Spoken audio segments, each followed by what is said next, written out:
జగన్మోహన్ రెడ్డి గారు బయటికి వెళ్తున్నారనేటప్పటికీ వాళ్ళకి భయభ్రాంతులకు గురవుతున్నారు. అసలు జగన్మోహన్ రెడ్డి గారిని ఎక్కడికి వెళ్ళకుండా చేయాలనే దుర్మార్గమైన ఆలోచనతో ఉన్నారు. వాళ్ళు వెళ్ళాలి అనేటప్పటికీ మనకి ఎవరన్నా సైట్లు ఇస్తే ఆ సైట్లో మీకు ఏదో గవర్నమెంట్ ల్యాండ్ ఉంది లేకపోతే మీకు ఆ ప్రాబ్లం ఉంది అని చెప్పి భయభ్రాంతులకు గురచేసి ఆ హెలిప్యాడ్ సైట్ ఇవ్వటానికి కూడా వాళ్ళని భయపెట్టి ఇవ్వకుండా చేసే కార్యక్రమం చేస్తున్నారు. లాస్ట్లో జైలు పక్కన హైటెన్షన్ వైర్లు ఉన్న కాడ, రోడ్ లేని ప్లేస్లో తుమ్మ చెట్లు ఉన్న కాడ మీకు పర్మిషన్ ఇస్తామని చేస్తే ఎక్కడవుతుంది, ఎక్కడొస్తుంది? ఆ సన్న సందులో పొరపాటునిది మరి బీపీ కారు 4,400 టన్నుల కారుని ఆ మట్టి రోడ్లో కూరుకుపోతే ఎట్లా వస్తుందని చెప్పి ఈ సందర్భంగా తెలియజేస్తున్నాను. ఇలాంటి దుర్మార్గమైన పనులు చేస్తూ ఉన్నారు. జగన్మోహన్ రెడ్డి గారి ప్రజాదరణ ఎక్కువ ఉంది, ప్రజలు ఎక్కువ వస్తున్నారు, దీన్ని లేకుండా చేయాలి, అసలు వెళ్లకుండానే చేయాలి అనే దురుద్దేశంతో దుర్మార్గంతో ఆలోచనతో చేస్తున్నారని చెప్పి సందర్భంగా తెలియజేస్తా ఉన్నాను.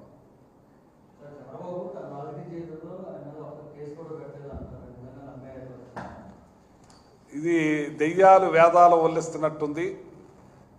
చంద్రబాబు నాయుడు గారు ఏదైతే ఏలేట్ కేసులు ఉన్నాయి అన్నీ కూడా అప్పుడు లక్ష్మీపార్వతి పెట్టిన కేసులు అన్నీ 52 కేసులు ఉన్నాయి. అవి స్టేల మీద కొనసాగుతున్నాయి. అవి కాకుండానే 19 కేసుల దాకా ఆయన స్వహస్తాలతోటి ఆయన అఫిడవిట్లో ఏదైతే ఎలక్షన్ అఫిడవిట్లో ఇచ్చారో 19 కేసులు ఆయన మీద ఉన్నాయి. ఆ 19 కేసులు ఉండటమే కాకుండా మొన్న ఆయన జైలుకు కూడా వెళ్ళొచ్చారు. మరి ఆ జైలుకి వెళ్ళొచ్చింది కూడా ఎవరికి తెలియదు అనుకుంటున్నారా ప్రజలు? ఆయన ఎప్పుడు కూడా పచ్చి అబద్ధాలే మాట్లాడతారు, నిజం ఎరగడైనా. చంద్రబాబు నాయుడు గారు ఎప్పుడు అంటారు, మన చంద్రబాబు నాయుడు గారిని రాజశేఖర రెడ్డి గారు ఎప్పుడు అంటారు, చంద్రబాబు నాయుడు గారు నిజం పలకరు, నిజం పలికితే తల వేయి చెక్కలవుతున్న మాట ఎప్పుడు అసెంబ్లీలో మాట్లాడుతూనే ఉంటారు. అంచేత వాస్తవాలు ఆయన చేతులతో అఫిడవిట్ ఎలక్షన్ కమిషన్ పెట్టింది కూడా 19 కేసులు ఉన్నాయని పెట్టింది కూడా ఆయన చేతితో పెట్టింది కూడా అబద్ధం చెప్తున్నారంటే ఇంకా అర్థం చేసుకోవచ్చు.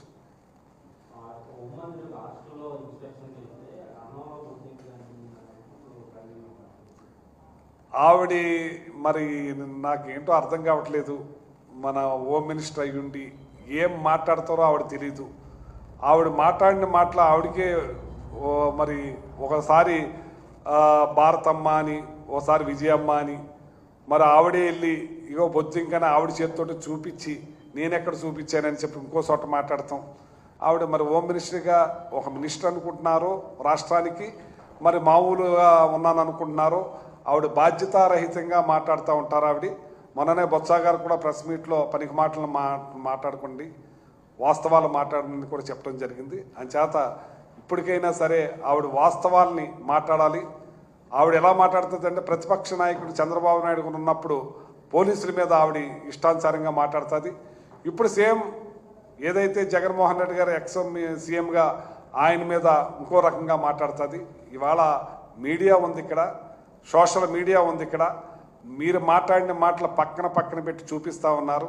అంచేత వాస్తవంలో మాట్లాడుతూ నేర్చుకుంటే మంచిది. ఓకే, ఇంకేం లేవా?